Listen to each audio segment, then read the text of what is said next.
اعوذ باللہ من الشیطان الرجیم، بسم اللہ الرحمن الرحیم۔ شروع کرتا ہوں اللہ پاک کے بابرکت نام سے جو بڑا مہربان اور نہایت رحم کرنے والا ہے۔ دوستو، اس سے پہلے کہ ہم اپنی ویڈیو شروع کریں، نئے آنے والے دوستوں سے گزارش ہے کہ میرا یوٹیوب چینل سبسکرائب کر لیں اور ساتھ موجود گھنٹی کے بٹن کو بھی دبا دیں تاکہ نئی آنے والی ویڈیوز کا نوٹیفیکیشن تواتر کے ساتھ آپ تک پہنچتا رہے۔ تو دوستو، بڑھتے ہیں اپنی ویڈیو کی طرف۔ اپنی اس ویڈیو میں آج ہم آپ کو ضلع ٹوبہ ٹیک سنگھ کے بارے میں بتانے کی کوشش کریں گے۔ ضلع ٹوبہ ٹیک سنگھ 4 تحصیلوں، تحصیل ٹوبہ ٹیک سنگھ، تحصیل گوجرا، تحصیل پیر محل، تحصیل کمالیہ، 82 یونین کونسل اور تقریباً 550 دیہات پر مشتمل ہے۔ ضلع ٹوبہ ٹیک سنگھ کے اگر رقبے کی بات کی جائے تو اس کا کل رقبہ 4364 مربع کلومیٹر ہے۔ دوستو، 2017 کی مردم شماری کے مطابق اس کی کل آبادی 21,90,015 افراد پر مشتمل ہے۔ یہاں پہ بولی جانے والی زبانیں پنجابی اور اردو اپنا خاص مقام رکھتی ہیں۔ دارالحکومت اسلام آباد سے ضلع ٹوبہ ٹیک سنگھ کی دوری تقریباً 386 کلومیٹر ہے۔ حدود عربے کی بات کی جائے تو اس کی سرحدیں ضلع فیصل آباد، ضلع جھنگ، ضلع ساہیوال اور ضلع خانیوال سے جا ملتی ہیں۔ دوستو، ضلع ٹوبہ ٹیک سنگھ پاکستان کے سب سے بڑے صوبہ پنجاب کے وسط میں واقع ہے، یعنی جھنگ اور فیصل آباد کے درمیان، اور قریب ترین کا ضلع ٹوبہ ٹیک سنگھ ہے۔ دوستو، ٹوبہ پنجابی زبان کا لفظ ہے جس کے معنی چھپڑ، کنواں یا خود بنائی گئی ہوئی چھوٹی سی جھیل کے ہیں، اور ٹیک سنگھ پہلے کسی دور میں اسی جگہ رہا کرتا تھا۔ ٹیک سنگھ کا ذکر کسی مستند تاریخی کتابوں سے نہیں ملتا اور نہ ہی کسی مکتب فکر نے اس کی تاریخ مرتب کرنے کی کوشش کی۔ ایک روایت ہے کہ ٹیک سنگھ جس جگہ اب ریلوے اسٹیشن ہے کی جھونپڑی ہوا کرتی تھی، وہ اپنی مدد آپ کے تحت بارش کا پانی اکٹھا کر کے اپنے مٹکوں میں بھر لیتا اور ہر آنے اور جانے والے مسافروں کو پلاتا تھا اور اپنی عبادت میں مصروف رہتا تھا۔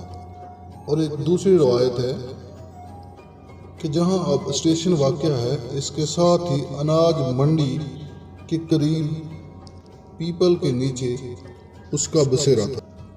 دوستو، یہ ان دنوں کی بات ہے جب شہر اتنا نہیں پھیلا تھا۔ تب جھنگ اور کمالیہ سے آنے والے مسافروں کی آمد کا واحد مقصد اناج منڈی میں خرید و فروخت تک محدود تھا۔ یہ مسافر آرام کی غرض سے چند لمحے ٹیک سنگھ کے ڈیرے پر رک جاتے، جہاں مسافروں کی توازے مٹکے میں موجود ٹھنڈے پانی اور بھنے ہوئے چنوں سے کی جاتی تھی۔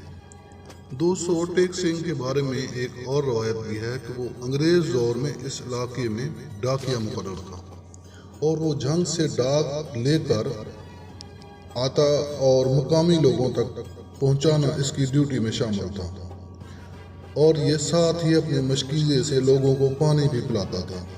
اور ایک اور روایت ہے کہ ٹیک سنگھ ایک چرواہا تھا، وہ اپنی بکریوں کو پانی پلانے کی غرض سے اس جگہ لے آتا اور پیپل کے درختوں کے نیچے آرام کرتا اور ہر آنے اور جانے والے راہگیر کو پانی پلاتا اور بھنے ہوئے چنوں سے تواضع کرتا۔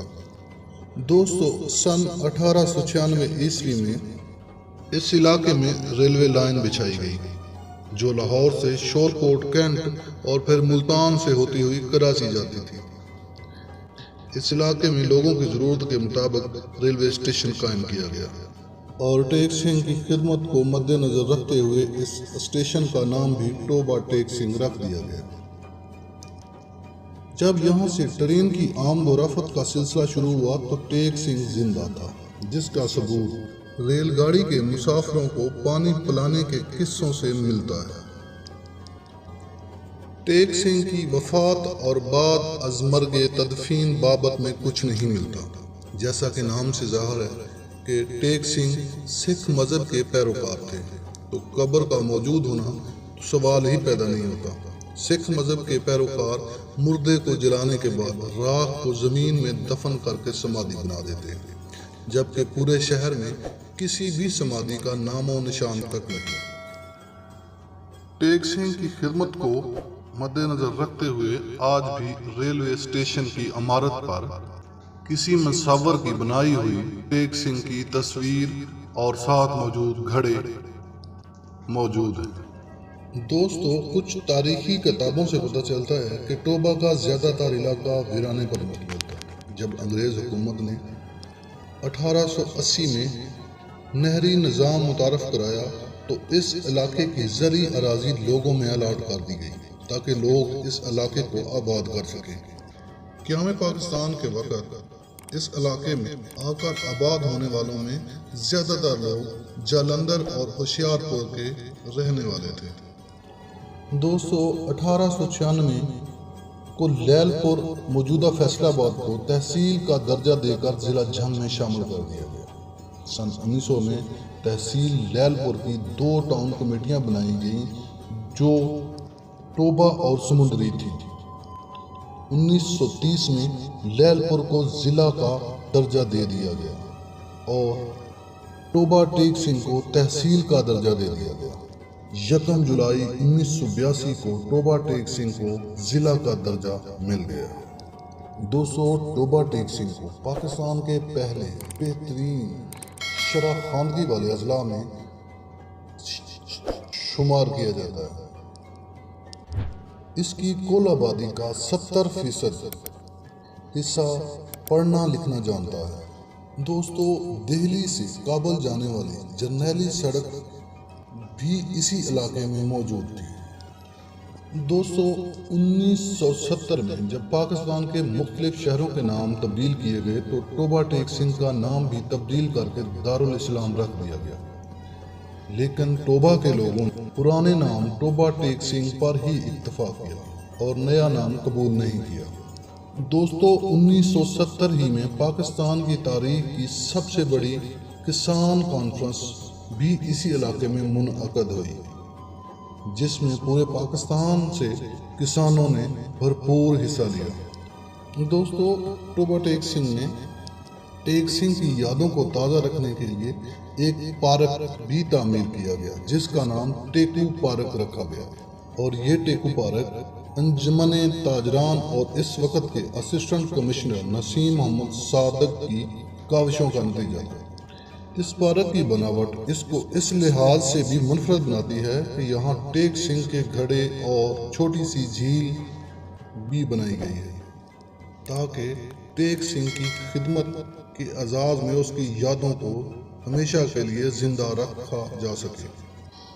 دوستو، کھیلوں کے حوالے سے فٹ بال اور ہاکی پسندیدہ کھیل ہے۔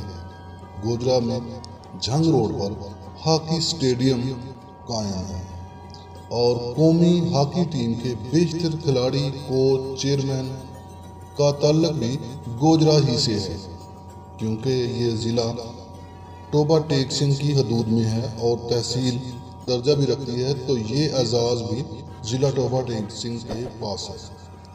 یہاں کی مشہور شخصیات میں انگریز دور کے وزیر مال چھوٹو رام، جن کے نام سے ایک گاؤں بھی موجود ہے، برطانوی پارلیمنٹ کے ممبر چودھری سرور خالد احمد کھرل، چودھری اشفاق، سابق آئی جی پنجاب شوکت حیات، حاجی البیلا مرحوم ہنی البیلا کے والد جو کہ مشہور سٹیج ایکٹر ہے، ہاکی کے شہباز سینئر، شہباز جونیئر، اقبال بالی، منظور الحسن اور محمد طارق گجر، ہمارے بہت ہی پیارے دوست کا تعلق بھی ضلع ٹوبا ٹیک سنگھ سے ہی ہے۔ دوستو، یہاں کی سوغات کی بات کی جائے تو کینو بہت مشہور ہے جو بیرون ملک بھی برآمد کیا جاتا ہے۔ مٹھائی کے اعتبار سے ضلع ٹوبا ٹیک سنگھ اپنی پہچان باقی اضلاع کی نسبت منفرد رکھتا ہے۔ گوجرا شہر کی مند والوں کی برفی پورے پاکستان میں اپنی مثال آپ ہے، جو ذائقے اور خوشبو کے اعتبار سے کسی کو ثانی نہیں رکھتی۔ اس کے علاوہ گوجرا ہی کے آٹے کے پکوڑے بھی پورے علاقے میں مشہور ہیں۔ اس کے علاوہ کمالیہ پولٹری کے اعتبار سے پورے پاکستان میں ایک الگ ہی مقام رکھتا ہے، جبکہ کمالیہ ہی کا کھدر پورے پاکستان میں اپنے معیار اور کوالٹی کے اعتبار سے الگ ہی پہچان رکھتا ہے۔ تو دوستو آج کی ہماری یہ ویڈیو آپ کو کیسی لگی؟ ویڈیو کو لائک اور دوستوں کے ساتھ شیئر ضرور کیجیے گا اور اپنی قیمتی آراء سے ہمیں ضرور آگاہ کیجیے گا۔